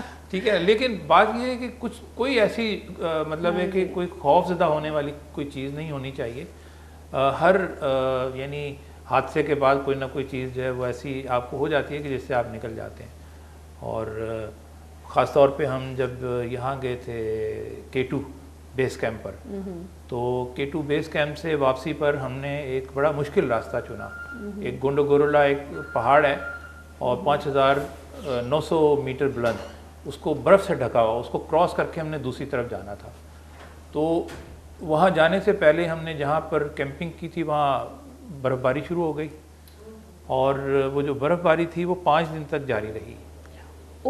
اور ہم 5 دن تک اس برف کے طوفان میں وہاں پھنسے رہے اور ہمیں ایسا لگ رہا تھا کہ ہم شاید اب واپس نہیں جا پائیں گے. اچھا، کیمپنگ میں جو ٹینٹ وغیرہ ہوتے ہیں تو وہ برف سے ڈھک جاتے تھے، پھر ہم بیلچوں سے اس کو ہٹاتے تھے، پھر اس طرح سے کرتے تو وہ ایک بڑا ہی مطلب خوف زدہ کر دینے والا ایک صورتحال تھی. میں زندگی میں کبھی بھی اتنا پریشان نہیں ہوا یا گھبرایا جتنا اس دن اس وقت ایسا ہوا تھا. لیکن وہ بھی تھوڑی دیر کے لیے فیس آیا اور پھر ہم نے انجوائے کرنا شروع کر دیا. یعنی کچھ ینگ بچے تھے جنہوں نے وہاں رونا شروع کر دیا گھبرا کر. تو اب میں سب سے سینئر تھا اس میں، تو اب ہم نے اور پھر دوسرے 2-4 ساتھی اور لاہور کے تھے اور وہ بہت ہی اچھے مذاقیہ اور شغلیہ بندے تھے. تو ہم نے پھر ایک ماحول بنانا شروع کیا کہ یار یہ ہمارے اوپر ایک مصیبت آ گئی ہے، اس میں سے نکلنا کیسے ہے. اور وہ پھر ہم نے اگلے 5 دن جو تھا وہ آپ سمجھیں کہ وہاں تفریح کی، مطلب اسی بات پہ ڈسکس کرنا. حالانکہ ہر آدمی یہ سوچتا تھا کہ یار ہم اس برف کے طوفان سے شاید اب نہیں نکل پائیں گے. ٹھیک ہے نا. وہ خوف کی ایک لہر جو تھی وہ ریڑھ کی ہڈی میں آتی تھی اور گزر جاتی تھی. پھر ہم ایک دوسرے کی شکل دیکھتے اور پھر ہم ہنسنا شروع کر دیتے. تو وہ ایک بڑا زبردست واقعہ تھا. یہ ول پاور ہوتی ہے جو آپ کے اندر پہلے سے موجود ہوتی ہے اور یہ آپ کے ماحول کو بدلنے میں مدد دیتی ہے. اب دوسرا جو آپ نے سوال کیا تھا نا کہ وہاں کیا دیکھا اور آپ یہاں کیا دیکھنا چاہتے ہیں، تو یہ تو سب سے اہم سوال ہے اور جس کا جواب بھی ہونا چاہیے. تو جو غالباً ابھی آپ کو سمجھ میں آئی میرا سوال. دیکھیے مجھے اب سمجھ میں آیا وہ. دیکھیے وہ صورتحال یہ ہے کہ ہمارے ہاں یہ تصور ہے کہ قیامت آنے والی ہے اور دنیا ختم ہونے والی ہے کیونکہ حالات ایسے ہو گئے ہیں. ہر طرف افراتفری ہے, ظلم تشدد ہے, نفرت ہے, ٹھیک ہے. لیکن آپ یہاں سے جہاز میں بیٹھیں اور 4 گھنٹے بعد کسی دوسرے ملک میں چلے جائیں تو آپ کو لگے گا کہ جنت تو یہ ہے. ٹھیک ہے, آپ کسی بھی یورپین ملک میں چلے جائیے. مجھے کسی نے پوچھا کہ یورپ کا کون سا ملک سب سے اچھا ہے, میں نے کہا ہر علاقہ, ہر خطہ, ہر محلہ اچھا ہے. ٹھیک ہے, وہاں صفائی ہے, ستھرائی ہے, قانون کی پابندی ہے, لوگ سیولائزڈ ہیں. ٹھیک ہے, ایک دوسرے کو تکلیف نہیں پہنچاتے ہیں. ٹھیک ہے, تو وہ چیز جب ہم وہ دیکھتے ہیں تو ہماری خواہش پیدا ہوتی ہے کہ یار یہ پاکستان میں کیوں نہیں ہو سکتا. ٹھیک ہے, اگر یہ وہاں جا کر ہمیں احساس نہیں ہوتا کہ قیامت آنے والی ہے. ٹھیک ہے, ہم کہتے ہیں کہ یار یہ تو جنت جو ہے وہ تو یہ زمین کا ہی ایک ٹکڑا ہے. ٹھیک ہے, اسی لیے تو وہ لوگ ماننے میں مجبور, وہ لوگ مانتے ہی نہیں ہیں اس چیز کو. وہ نہ مانے, لیکن ہمارا جو دین کے اعتبار سے جو ہمارا نظریہ ہے وہ تو وہی ہے جو انہوں نے اپنایا ہوا ہے, بس انہوں نے کلمہ نہیں پڑھا. سر کیا بات کی. تو پھر ہم یہ چاہتے ہیں, میں جب بھی واپس آتا ہوں نا کچھ دن ڈپریشن رہتی ہے اور کہ یار یہ یہاں کیوں نہیں ہو سکتا, کیوں نہیں ہم پاکستان کے اندر اپنے شہروں کو, اپنے محلوں کو, اپنے گھر کو کیوں نہیں کر سکتے. مثال کے طور پر میں اور آپ اپنے گھر کو کیوں نہیں صاف ستھرا رکھ سکتے. کس نے روکا ہے مجھے بتائیے. یعنی کوئی اتھارٹی آپ کو روک رہی ہے کہ آپ اپنا محلہ ٹھیک نہ کریں, اپنا گھر ٹھیک نہ کریں, اپنا بیڈ روم, اپنا ڈرائنگ روم, اپنی ہر چیز, اپنا رویہ ٹھیک نہ کریں. مجھے بتائیں کون روک رہا ہے. ہم پیدائشی مسلمان ہیں, ہمیں تو یعنی ہدایتی ورثے میں ملا ہے. ہمیں تو کہا گیا ہے کہ بھائی صفائی نصف ایمان ہے. ٹھیک ہے, ہمیں تو رسول پاک صلی اللہ علیہ وسلم نے فرمایا کہ میں اس دنیا میں تمہارے اخلاق ٹھیک کرنے کے لیے بھیجا گیا ہوں. ٹھیک ہے, تو ہم اپنے اخلاق کیوں نہیں ٹھیک کرتے. ٹھیک ہے, تو پھر یہ خواہش پیدا ہوتی ہے کہ یار ہم سب کچھ ہمارے پاس ہے نظریاتی طور پر, لیکن ہم نے عملی طور پر ہم نے اس کو ایک دم ہم نے اچھا مزاجی طور پہ بھی دیکھیں. میں جب وہاں جب جو آپ کا میڈیا ہوتا ہے, جو فلمیں ہوتی ہیں وہ آپ کے معاشرے کو تشکیل کر رہی ہوتی ہے بیسکلی. اب ہم جب اپنے ڈرامے کو دیکھیں تو بڑا ہی وائلنٹ اور نیگیٹو تاثر, یعنی کہ آج کل ساس بہو کا جھگڑا پاکستان میں بھی آیا ہوا ہے. اور میں ان ڈراموں کو, ان رائٹروں کو سلام کرتی ہوں. ہر دوسرا ڈرامہ ایک ہی کہانی بیان کر رہا ہوتا ہے. اور دوسری بات یہ ہے کہ اتنا کلچر کو یہ لوگ ڈسٹرائے کرتے جا رہے ہیں یہ دکھا کے کہ ایک جیٹ اپنی بھابھی پہ عاشق ہے, بھابھی جیٹ پہ عاشق ہے, اس کے پیچھے اس کا ہاتھ پکڑ رہی ہے, اور وہ جو گندگی صاف نہیں دکھا سکتے وہ دبی الفاظوں میں دکھا رہے, جو کہ ماحول کا دھرم برم کرنا ہے, کوئی ان کو روک ٹوک نہیں ہے. لیکن اگر ہم ان کی فلمیں دیکھیں تو ان کا غصہ بھی ایک عجیب سے پیار سے, مطلب وہ اپنے بچے کو بھی پیار سے ڈانٹ رہی ہوتی ہیں. میاں بیوی جب لڑتے ہیں تو ایک عجیب سا ساؤنڈ آتا ہے, ایک پیار بھرا ساؤنڈ آتا ہے, اور ایک برداشت کا مادہ ان میں زیادہ ہے, جو آپ نے جیسے کہ کہا کہ ہم میں فرض ہے, لیکن ہم میں فرض ہے, لیکن ان پہ انہوں نے فالو کیا ہوا ہے. دیکھیے میں آپ کو بتاؤں کہ تو ایک بیسکلی کلچرل ڈسٹربنگ بھی ہے ہمارے معاشرے میں. بالکل ہے. دیکھیے جاپان میں کے بارے میں کہا جاتا ہے کہ وہاں 2 لوگ جمع ہو جاتے تو کتار بن جاتی ہے. ٹھیک ہے, کیوں بن جاتی ہے وہ؟ یعنی اگر میں دعوے سے یہ بات کہتا ہوں کہ اگر آپ کو یہ پتہ چل جائے کہ کتار بنانے سے آپ کو کتنا سکون ملے گا, کتنا فائدہ ہوگا, تو آپ کبھی بھی کتار سے باہر نہ نکلیں. ٹھیک ہے, یعنی ہم جو کرتے ہیں, مثال کے طور پر ہم ٹریفک, ہمارے یہاں کی ٹریفک ہے, بے ہنگم ٹریفک ہے, ایک دوسرے کو دبوچ رہے ہوتے ہیں, بس کر رہے ہوتے ہیں. تو جو سفر آپ نے کتار میں چل کر آدھے گھنٹے میں طے کرنا تھا وہ آپ سٹریس کے ساتھ 1 گھنٹے میں کرتے ہیں. تو جاپانیوں کو دراصل یہ پتہ چل گیا ہے کہ اس میں فائدہ ہے, اس میں فائدہ ہے. اگر آپ کو یہ معلوم ہو جائے کہ کتار بنانے سے فائدہ ہوتا ہے, آپ قیامت تک کتار سے باہر نہ نکلیں. لیکن وہی بات ہے, لیکن یہ ہمیں بتایا نہیں ہے. ہمارا خلا بھی آربٹ میں چل رہا ہوتا ہے. اگر وہ ایک چیز اپنے آربٹ سے الگ ہو جائے تو پوری دنیا, پورے خلا کو مسئلہ ہو سکتا ہے.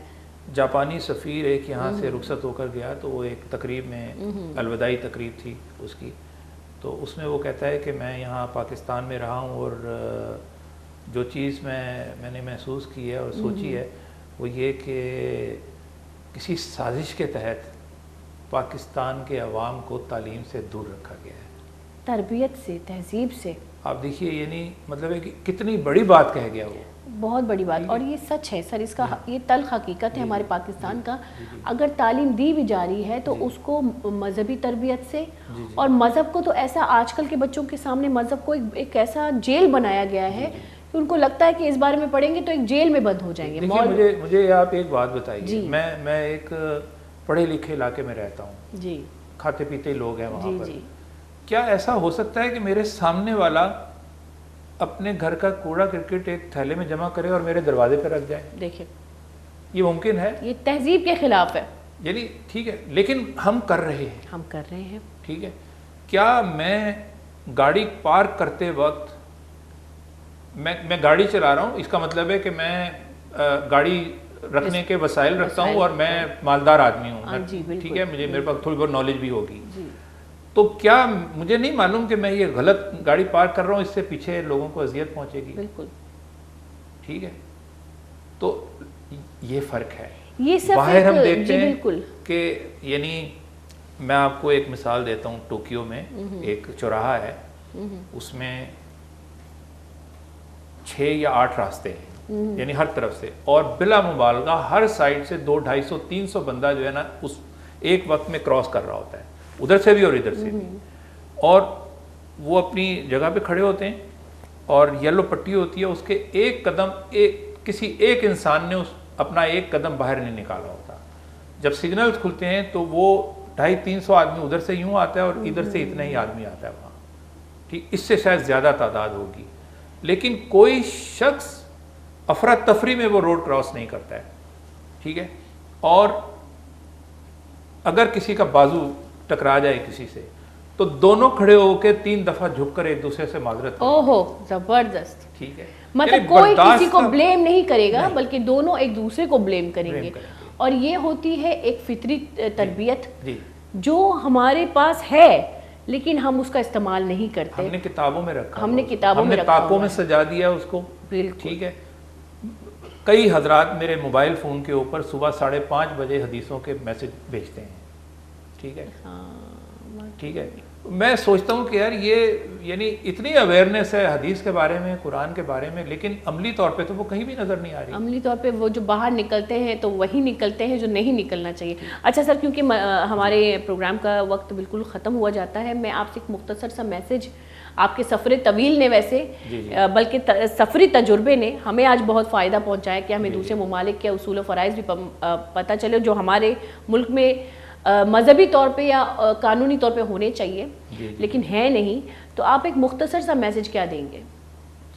دیکھیے، جو میں نے چیز سیکھی ہے اپنے اس مشغلے سے، سیاحت سے اور دوستیوں سے اور سب چیزوں سے، ٹریولنگ سے، وہ یہ کہ جب آپ دوست بناتے ہیں مختلف لوگوں کو، یعنی مثال کے طور پر پاکستان میں، بلوچستان میں میرے بہترین دوست ہیں، اندرون سندھ میں بڑے شاندار دوستوں کو رکھتا ہوں اپنے ساتھ، پنجاب میں میرے بہت زبردست پیار کرنے والے دوست ہیں، اسی طرح KPK میں جان نثار کرنے والے دوست ہیں.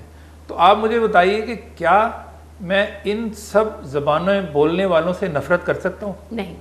ٹھیک ہے. تو پہلی بات تو یہ ہے کہ آپ دوستیاں بڑھائیں، لوگوں سے محبت کریں اور محبت بانٹیں. دوسری بات یہ، اب چونکہ آپ کا جو ٹیلی ویژن ہے وہ بلوچستان میں زیادہ تر دیکھے جانے والا ہے، تو بلوچستان کے جو نوجوان ہیں ان سے میں کہتا ہوں کہ وہ تعلیم کی طرف آئیں. اور تعلیم کا مطلب یہ نہیں ہے کہ انہوں نے کسی یونیورسٹی یا کالج سے بہت اعلیٰ تعلیم حاصل کرنی ہے، وہ ایسی تعلیم حاصل کریں، شعوری تعلیم حاصل کریں، ایسا ہنر سیکھیں، ایسے شعبوں کو اپنائیں کہ جن کے ذریعے سے وہ اپنی حالت بھی تبدیل کریں، اپنے شہر گاؤں کی حالت بھی تبدیل کریں. کوسٹل ہائی وے ہے، اس کے چاروں طرف، دونوں طرف زبردست اپرچونٹیز ہیں بزنس کرنے کی، اس طرف دھیان دیں. آپ بلوچستان میں ایک کونا ہے، اس پہ سن رائز دیکھنے کے لیے ایک زمانے میں گورا آیا کرتا تھا، ٹھیک ہے. تو وہ گورا اب کیوں نہیں آتا؟ وہ گورے آتے تھے سینکڑوں کی تعداد میں، ابھی بھی آ سکتے ہیں. اس کو آپ ایک یونیک جگہ بنائیں اور آپ ٹورزم ڈیولپ کریں گے، آپ کی بلوچستان کی حالت بدل جائے گی انشاءاللہ. ہماری ویسے دعائیں بلکہ میں تو چاہتی پورے پاکستان کے محبت کریں، محبت بانٹیں اور خوش رہیں. ہاں جی، ویسے جو محبت بانٹتا ہے وہ خوشی رہتا ہے، وہ یہ ممکن ہی نہیں ہے نا. جی جو آپ دیتے ہیں وہی آپ ایکچولی فیل کر رہے ہوتے ہیں. اگر آپ تعلیم یافتہ ہیں جی اور آپ گاڑی غلط پارک کرتے ہیں، آپ دوسرے کو اذیت پہنچاتے ہیں، تو آپ تعلیم یافتہ نہیں ہیں. آپ مجھے ہارورڈ یونیورسٹی کی ڈگری لا کر دکھا دیں، میں آپ کو تعلیم یافتہ نہیں مانتا. بالکل سر. یہاں پہ پروگرام کا وقت ختم، لیکن پھر میں آپ کے ساتھ ایک پروگرام ضرور کروں گی. بہت شکریہ. کیونکہ ایک تو بہت اچھا لگا، آپ نے اپنی جرنی سے ہمیں بہت اویئرنیس دی ہے اور ہمیں یہ سوچنے پہ مجبور کر دیا میرے خیال سے لوگوں کو بھی، کہ ہم جو سوچتے ہیں ایکچولی وہ سوچ انسانیت سے بالکل برعکس ہے. ہمیں انسانیت کے دائرے میں رہ کے سوچنا چاہیے، اور انسانیت کا دائرہ ہمیں یہ عائد کرتا ہے کہ ہم محبت کریں اور محبت پھیلائیں. آپ کا بہت بہت شکریہ. آپ کا بھی بہت شکریہ، آپ نے مجھے یہاں بلایا. بولی چارو کا ہمشیما مراگش واد بیتا حلاس نیما نمزم محلہ کا بلوچر بیتا اجازت وتی خیل بکرتی مات پہ خیرہ اللہ مہر بکرتا مائی نیم گنچینی اللہ میارے.